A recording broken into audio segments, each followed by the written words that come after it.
મુશીનો મને સપોરા નદી ગંદ્રફ્યા મેલડી છો. દરેકના હૃદયમાં રહેનારી હું મેલડી છું.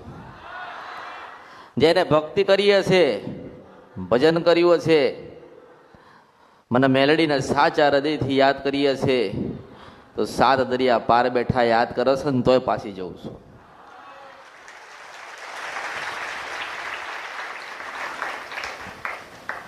ભૂલા પડી ગયા છો તો માતાજીના દ્વારા એક માર્ગ મળશે, જ્ઞાન મળશે, દેવગતિનું જ્ઞાન મળશે કે આપણા ઘરે માં ચામુંડ બેઠી છે, તેનું ભજન કેવી રીતે કરીને, એની ભક્તિ કેવી રીતે કરીને, એના કીધે કેવી રીતે રહીને આપણે સુખની પ્રાપ્તિ થાય ને માં રાજી થાય.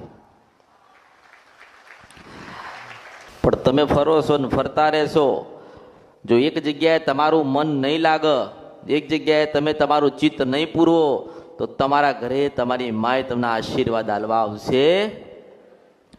કારણ કે તમારા મન હૃદયમાં એક જ વાત ફરસ કે અમે દુઃખી છીએ, અમે આ જગ્યાએ જઈને જોવડાઈએ, આ જગ્યાએ જઈને અમે બાધાને માનતા રાખીએ તો અમારું સારું થાય. એવી રીતે સારું થતું. પહેલા લોકો કોઈક બીજી જગ્યાએ જતા હોય, ત્યાં કદાચ એમનો ભાવ રજૂઆત કર્યો હોય, ત્યાંની ભક્તિ કરતા હોય, 12-6 મહિના કરી ત્યાંની ભક્તિ, પણ કામ ના થયું, માર્ગ ના મળ્યો, જીવન એવું ને એવું રહ્યું, એટલે પછી મારી પાસે આયા ને. આજે કંઈક નવા આયા હશે, આજે કંઈક નવા તો આયા હશે ને, તો નવા આયા હોય એને કહું છું કે પેલા ઓળખો તો ઓળખાય.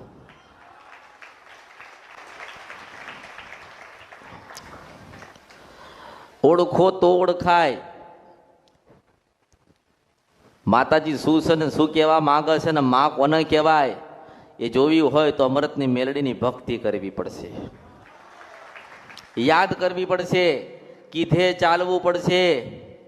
તમારા દેવના જે ગુનાહ કર્યા હોય, જે ભૂલ કરી હોય ને એની માફી માગીને નાનું બનીને એના શરણના ચરણમાં જવું પડશે.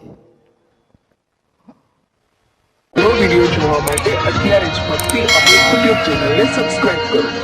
બીજા વિડિયો જોવા માટે આપણી યુટ્યુબ ચેનલ શ્રી ભક્તિ અમૃતને લાઇક કરો, ફોલો કરો, શેર કરો અને સબસ્ક્રાઇબ કરો. બેલ આઇકન દબાવવાનું ભૂલતા નહીં. જય માળી હર હર મહાદેવ.